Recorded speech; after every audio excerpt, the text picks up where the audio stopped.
Welcome to I dream. నేను మీ సురేఖ. ఇవాళ మనతో పాటు ఉన్నారు senior Panchakarma specialist, non surgical Ayurvedic doctor, Suraksha Ayurvedic Chikitsalaya founder doctor Purna Rajeshwari garu. వారితో మాట్లాడి మరిన్ని విషయాలు తెలుసుకుందాం. నమస్కారం అమ్మ. నమస్తే అమ్మ. అమ్మ, సోరియాసిస్తో చాలామంది బాధపడుతూ ఉంటారు. అయితే ఈ సోరియాసిస్ ఎందుకు వచ్చింది అన్న సంగతి పక్కన పెడితే, సోరియాసిస్కి అసలు ట్రీట్మెంటే లేదు అని కొందరు అంటూ ఉంటారు. సో ఈ సోరియాసిస్కి నిజంగా ఆయుర్వేదంలో ట్రీట్మెంట్ ఉందా అమ్మా? ఉందమ్మా. ఓకే, 100% నేను చెప్పగలను, ఉంది. ఓకే. ఎందుకంటే సోరియాసిస్ అనేది సైకోసమాటిక్ డిజార్డర్. అంటే మనస్సులో ఏదో తెలియని ఆందోళన, తెలియని ఆతృత ఇవి ఉన్న వాళ్ళకి సోరియాసిస్ తొందరగా వస్తుంది, వచ్చినా కూడా తగ్గదు. ఓకే. సో ఈ బయట ఏంటంటే ఇది ఒక సోషల్ స్టిగ్మా లాగా అయిపోయింది సోరియాసిస్. బయట కూడా ఎంతసేపు స్టెరాయిడ్స్ తోటి టాపికల్ క్రీమ్స్ ఉంటాయి, అది అప్లై చేస్తే ఒక 2 రోజులు తగ్గుద్ది, మళ్ళీ 4-5 రోజుల తర్వాత మళ్ళీ వచ్చేస్తుంటది. ఇంకా కొన్నాళ్ళకి అది కూడా పని చేయదు. ఈ లోపల సోరియాసిస్ సోరియాటిక్ ఆర్థరైటిస్ కింద కన్వర్ట్ అయిపోద్ది. అంటే పైకి సోరియాసిస్ మనకు కనిపించేది కొన్నాళ్ళు పోయాక కనపడదు, కనపడకుండా జాయింట్స్ లోకి వెళ్ళిపోతుంది. అంటే మనం ఏదో క్రీమ్ అప్లై చేసి రకరకాలుగా ట్రై చేస్తుంటాం కదా, సో ఇక్కడ యాక్ట్ చేయదు అనమాట. ఆ క్రీమ్ ఎఫెక్ట్ వలన వ్యాధి బయటకు కనపడదు, కనపడకుండా బోన్స్ లోకి వెళ్ళిపోతుంది. అంటే స్కిన్ మీద ఉన్నది బోన్ అనేది డీప్ పార్ట్ కదా, వెళ్ళిపోవడం వల్ల సోరియాటిక్ ఆర్థరైటిస్ జాయింట్స్ ఎఫెక్ట్ అవుతాయి. సో రొమటైడ్ ఆర్థరైటిస్ లాగానే జాయింట్స్ సివియర్ స్వెల్లింగ్ రావడం, పెయిన్ రావడం, చాలా నడవలేకపోవడం, చాలా ఇబ్బంది పడుతుంటారు. దాంతోపాటుగా ఒక రకమైనటువంటి స్మెల్ కూడా వాళ్ళ దగ్గర స్టార్ట్ అవుద్ది, అంటే నీచు వాసన అంటాం కదా. సో దాంతో ఇంకా వాళ్ళు బయటకు రావడానికి చాలా ఇబ్బంది పడిపోతుంటారు. ఇంకా వాళ్ళు వాడి వాళ్ళకి బయట అందరికీ టాక్ ఏంటంటే సోరియాసిస్కి ఇంకా లైఫ్ లాంగ్ దాన్ని భరించాల్సిందే, దానికి ట్రీట్మెంట్ లేదు అని అది పాపులర్ అయిపోయింది అనమాట.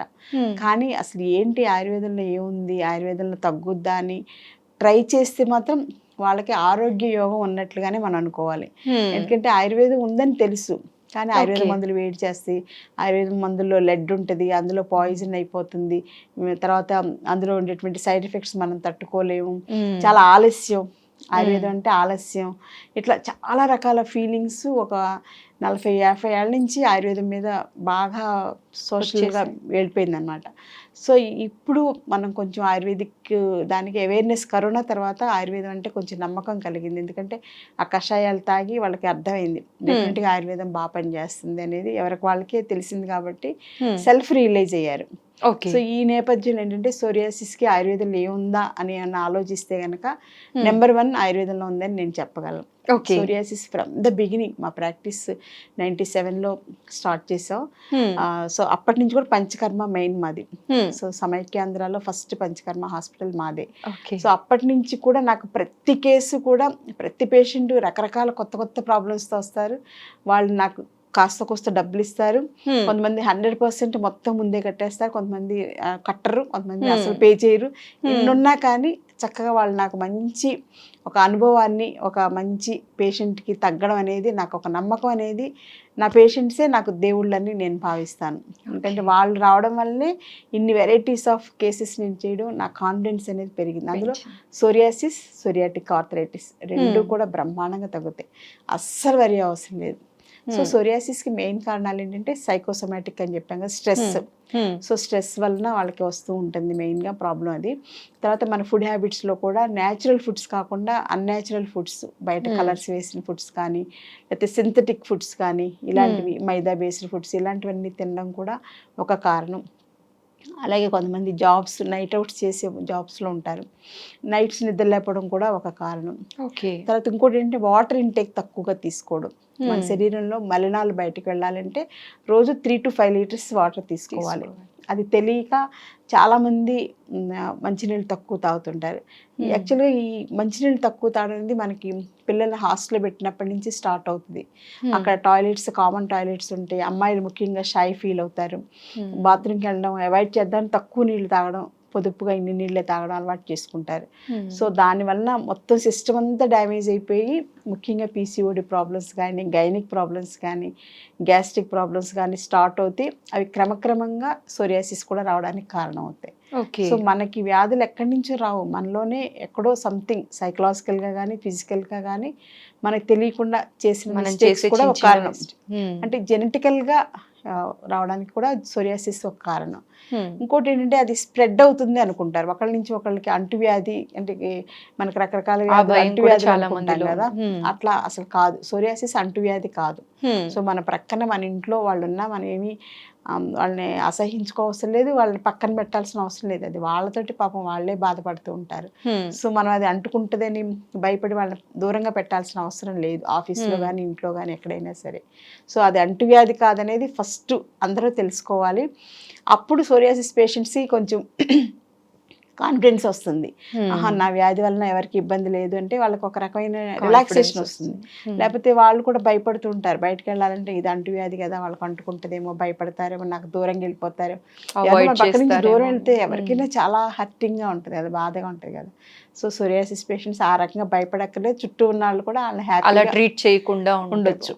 అది ఫస్ట్ పాయింట్. అయితే ఆయుర్వేదంలో చాలా చక్కటి విధానాలు ఉన్నాయి, చికిత్సా విధానాలు ఉన్నాయి. 100% రిజల్ట్స్ వస్తాయి.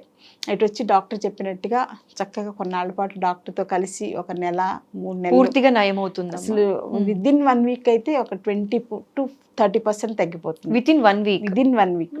మీకు 10 ఏళ్ళు అవనండి, 20 ఏళ్ళు అవని, 40 రోజులు, ఎన్నాళ్ళైనా సరే విదిన్ 1 వీక్ ఒక 20%, మోర్ దెన్ 20% తగ్గిపోతుంది. ఓకే. ఆ తర్వాత వాళ్ళ టైము, మనీ రెండు కూడా వాళ్ళు స్పెండ్ చేయగలిగితే విదిన్ 1 మంత్ చాలా వరకు 90% తగ్గిపోతుంది. నెవర్ నంబర్ ఇంత ఫాస్ట్ తగ్గుతుందా, అబద్ధం చెప్తున్నాం అనుకుంటారు. ఎందుకంటే బయట రోజులు అలాగే ఉన్నాయి కదా, బయట మార్కెట్ అలాగే ఉంది. కానీ నాకు అబద్ధం చెప్పాల్సిన అవసరం లేదు, నా పద్ధతి కాదు. ఈ వయసులో నాకు ఇప్పుడు అబద్ధం చెప్పి నేనేం చేసేది లేదు. సో అందుచేత అదేం కాదు, డెఫినెట్లీ తగ్గుతుంది సోరియాసిస్.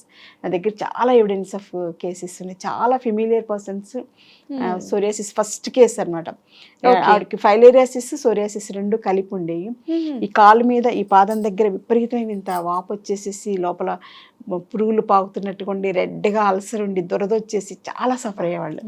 అసలు వాళ్ళ హస్బెండ్ అయితే తీసుకొచ్చేసి, మీరు ఏం చేస్తారో చేసుకోండి, మీకు ఏం కావాలంటే అది ఇస్తాను, ఒక 1 నెల రోజులు టైం తీసుకుని ఆవిడ మళ్ళీ మామూలు చేసి పంపించండి అని చెప్పేసి ఆవిడ వదిలేసి వెళ్ళిపోయారు మా హాస్పిటల్లో. ఫస్ట్ కేసు ఎప్పుడు 99, 98 ఆ పీరియడ్లో. నాకు యాక్చువల్ నిజంగా ఫస్ట్ కేసు ఆ కేసు సోరియాసిస్. అందులో అంత బ్యాడ్ కేసు అసలు నేను చూడలే. అందులో విఐపీస్ వైఫ్, ఎలా పడితే అలా చేస్తానికి కుదరదు కదా. అసలు ఎలా చేసావు, ఏం చేసావు అని తెలియదు. నేను అప్పుడు వాళ్ళకి చెప్పా, మీకు ఫైలేరియాసిస్ కూడా ఉందమ్మా అంటే, అంతవరకు వాళ్ళు ఫీవర్ వచ్చినప్పుడల్లా తీసుకెళ్ళి ఎక్కడో హాస్పిటల్లో జాయిన్ చేస్తున్నారు, వాళ్ళు ఫీవర్ మందులు ఇస్తున్నారు, తగ్గాక ఇంటికి వస్తున్నారు. ఫైలేరియాసిస్ అని ఎవరు ఐడెంటిఫై చేయాలి. అంత పెద్ద పెద్ద ఫేమస్ హాస్పిటల్స్కి వెళ్ళి, మామూలు హాస్పిటల్స్ కాదు, కార్పొరేట్, అప్పట్లో 25 ఏళ్ల క్రితం కార్పొరేట్ హాస్పిటల్స్. అలాంటి నేను జస్ట్ చూసి వెంటనే చెప్పేసాను, ఫైలేరియాసిస్, సోరియాసిస్ రెండు మిక్స్ అయి ఉన్నాయని. సో ఆ కేసుని 1 మంత్లో 80% తగ్గించేసాను. 80%. అసలు వాళ్ళ హస్బెండ్ అయితే వచ్చి, ఇంకా మీకేం కావాలో చెప్పండి, విజయవాడలో స్థలం కావాలా, తక్కువ రేటుకి ఇప్పిస్తాను, అది చేస్తే చాలా హ్యాపీ ఫీల్ అయిపోయారు అనమాట. సో మేము తీసుకోవడం కూడా మాకు తెలియలేదు, మేము తీసుకోలేదు, అది మా తప్పు. ఆ తర్వాత నెక్స్ట్ కోర్స్లో అది కూడా తగ్గించేసాను. 20% ఉందన్నాను కదా, అది కూడా నెక్స్ట్ మంత్ వచ్చి మళ్ళీ చేయించుకున్నాను. నెక్స్ట్ మంత్ కాదు, ఒక 2 monthsలో వచ్చి నెక్స్ట్ కోర్స్ చేయించుకున్నారు ఆవిడ. సో అప్పటి నుంచి ఇప్పటివరకు సక్సెస్ఫుల్ స్టోరీస్, ఇంకా బాగా చేస్తున్నాను అనమాట. సోరియాసిస్ ఈవెన్ యూఎస్లో ఉన్న వాళ్ళకి కూడా నేను ఆన్లైన్ మెడిసిన్స్ అన్ని పంపించేసేసి వాళ్ళకి అక్కడే ట్రీట్మెంట్, కానీ నా కాంటాక్ట్లో ఉండాలి. సో ఎవరైనా ఫిజికల్గా రాలేని వాళ్ళు కూడా సోరియాసిస్ని ఆన్లైన్లో మనం తగ్గించవచ్చు. ఇంకా ఆ తర్వాత నా ఎక్స్పీరియన్స్లో నాకు అర్థమైంది ఏంటంటే, చాలా కేసెస్ ఆన్లైన్లో తగ్గించేయచ్చు. ప్రతి ఒక్కళ్ళు నా దగ్గరికి రావాల్సిన అవసరం లేదు. వాళ్ళు ఒక్క మాట మాట్లాడితే మనకు అర్థమైపోద్ది, వాళ్ళ శరీరం తత్వం ఏంటి, వాళ్ళ మానసిక యాటిట్యూడ్ ఏంటి, సైకలాజికల్ యాటిట్యూడ్, ఫిజికల్ కాన్స్టిట్యూషన్ అర్థమైపోతుంది. సో దాన్ని బట్టి వాళ్ళకి లైన్ ఆఫ్ ట్రీట్మెంట్ ప్లాన్ చేసేస్తాం. మెడిసిన్స్ ఆన్లైన్లో వాళ్ళు అక్కడ కొనుక్కోవడం కానీ ఏదైనా చేసుకుంటారు. సో పంచకర్మ అనేది అసలు సేఫెస్ట్గా 100% రిజల్ట్ వచ్చేలా ఎలా చేయాలనేది భగవంతుడు నాకు ఇచ్చినటువంటి ఒక వరం అనమాట. దాన్ని ఇలా అందరికీ తెలియపరిచి, ఎటువంటి వ్యాధులైనా సరే హ్యాపీగా తగ్గించుకోవచ్చు. ఎక్కువ మందులు అక్కర్లేదు. సాధారణంగా ఆయుర్వేద మందులు టన్నులు మందులు ఇస్తారనుకుంటారు. అసలు అలా మందులే వాడక్కర్లేదు. సింపుల్గా లైన్ ఆఫ్ ట్రీట్మెంట్ ప్లాన్ చేసుకుని, సింపుల్గా మంచి డైట్ ప్లాన్, మంచి యోగా ప్లాన్ అన్నీ కరెక్ట్గా తీసుకుంటే హ్యాపీగా సోరియాసిస్ తగ్గించుకోవచ్చు. ఇంకోటి అంటే సన్లైట్ కూడా వీళ్ళకి అవసరం. సో సన్లైట్ కూడా కరెక్ట్గా ఉండేలాగా కేర్ తీసుకోవడం. ఈ లోపల మన దగ్గరకు వచ్చే లోపల వాళ్ళు మెయిన్గా ఫుడ్ హ్యాబిట్స్ కరెక్ట్ habits. చేసుకోవాలి, ప్రాణాయామం కూడా యాడ్ చేసుకోవాలి, కొంచెం ఎండ తగిలేలాగా చిన్న చిన్న ఎక్సర్సైజులు కానీ. ఎలాంటి ఫుడ్ తీసుకోవాలమ్మా? ఫుడ్ అంటే ఇందాక అనుకున్నాం కదా మనం Hmm. 5 వైట్ పాయిజన్స్ మానేసేయాలి, అలాగే బయట ఫుడ్స్ మానేసేయాలి, నాన్ వెజ్ 100% మానేసేయాలి, పులుపు కూడా మానేయాలి. పులుపు కూడా సోరియాసిస్ పేషెంట్స్కి ఏంటంటే ఆయుర్వేద ప్రకారంగా పులుపు ఆహారం తీసుకోకూడదు. ఓకే. అంటే చింతపండు పులుసులు అలాంటివి ఏమి, మామిడికాయ అంటే స్ట్రాంగ్ పులుపులు, కొంచెం నిమ్మకాయ కొంచెం టమాటా వరకు ఓకే. ఓకే. సో అట్లా సాఫ్ట్ ఫుడ్ అనేది తీసుకోవడం, పులుపు మాత్రం మానేసేయడం అనేది ఇంపార్టెంట్. వేపుళ్ళు, నాన్ వెజ్ ఇవన్నీ కూడా మానేసేయాలి. పెరుగు 100% మానేసేయాలి. పెరుగు తినకూడదు. అస్సలు తినకూడదు. పెరుగు ప్లేస్లో మజ్జిగ తీసుకోవచ్చు. సో ఎక్స్టర్నల్గా కూడా వాళ్ళు సింపుల్గా రోజు కొబ్బరి నూనె అప్లై చేసుకోవడం వల్ల అది ఏంటంటే ఈ సోరియాసిస్కి చర్మం ఎప్పటికప్పుడు రాలిపోతూ ఉంటుంది కదా. సో కొత్త చర్మం ఫామ్ అయ్యే టైంలో మనం కొంచెం కొబ్బరి నూనె తోటి, అంటే మా దగ్గర అయితే మెడికేటెడ్ ఆయిల్స్ చాలా ఉంటాయి. సో ఒకసారి ఆ ఆయిల్ తయారు చేయడం కూడా నేను చూపిస్తాను, ఎవరింట్లో వాళ్ళు చేసుకునేలాగా సోరియాసిస్ ఆయిల్ ఉంటుంది. ఎందుకంటే అలా చేసి చూపెడితే కూడా బాగుంటుంది, ఈజీగా చేసుకోగలరు వాళ్ళు. సో మేము ఆయిల్ని ఉపయోగిస్తాం, మా హాస్పిటల్ ఏదైతే ఉపయోగిస్తామో అదే ఆయిల్ని వాళ్ళ ఇంట్లో చేసుకునేలాగా నెక్స్ట్ వీడియోలో చేద్దాం. అప్పుడు ఏంటంటే వాళ్ళకి ఇంకా రిలీఫ్ ఉంటుంది. ఈ లోపల ఏంటంటే కొబ్బరి నూనె అప్లై చేసుకోవాలి, మంచి కొబ్బరి నూనె, మళ్ళీ బయట దొరికి ఆర్టిఫిషియల్ కాకుండా చక్కగా ఇప్పుడు ఆర్గానిక్ ఆయిల్స్ వస్తున్నాయి, కొబ్బరి నూనె, చెక్కగా నూనె అంటాం. అది తీసుకుని రోజు అప్లై చేసుకుని కొంచెం ఎండలో నిలబడి సింపుల్ ఎక్సర్సైజెస్ ఇలా వార్మప్స్ కానీ, అయితే ఏదైనా అవకాశం ఉంటే వాళ్ళకి యోగా కానీ ఏదైనా ఎండలో చేసుకోవడం వల్ల వాళ్ళకి మల్టిప్లై అవుతుంది అనమాట. ఓకే. సోరియాసిస్ తగ్గడానికి ఉపయోగపడుతుంది. సో ఇలా మంచి ఫుడ్ తీసుకోవడం, మంచి వ్యాయామం చేసుకోవడం, మంచి నిద్ర, ఈ 3 బాగుండాలి.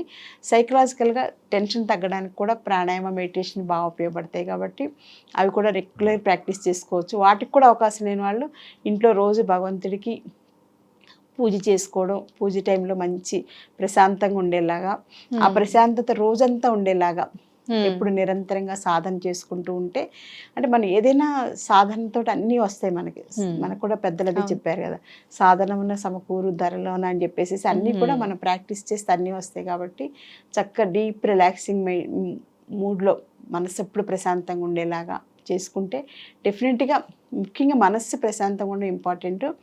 ఆహారం, వ్యాయామం, నిద్ర 3 కరెక్షన్ చేసుకుంటే సోరియాసిస్కి కొంత వాళ్ళకి ఇంట్లోనే రిలీఫ్, ఒక 10% చేంజ్ అనేది స్టార్ట్ అవుతుంది. అప్పుడు ayurvedic line of panchakarma treatments, లేదా నేను నెక్స్ట్ చేసేటువంటివి ఆయిల్ని కొంత ఎక్స్టర్నల్గా అప్లై చేసుకోవడం, ఇట్లా కొంత హోమ్ కేర్ అనేది స్టార్ట్ అయితే డెఫినెట్గా తగ్గుతుంది.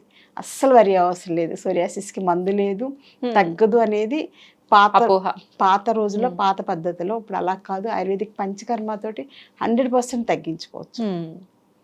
Thank you so much madam, చాలా చక్కటి ఇన్ఫర్మేషన్ ఇవాళ మా వాళ్ళకి తెలియజేశారండి.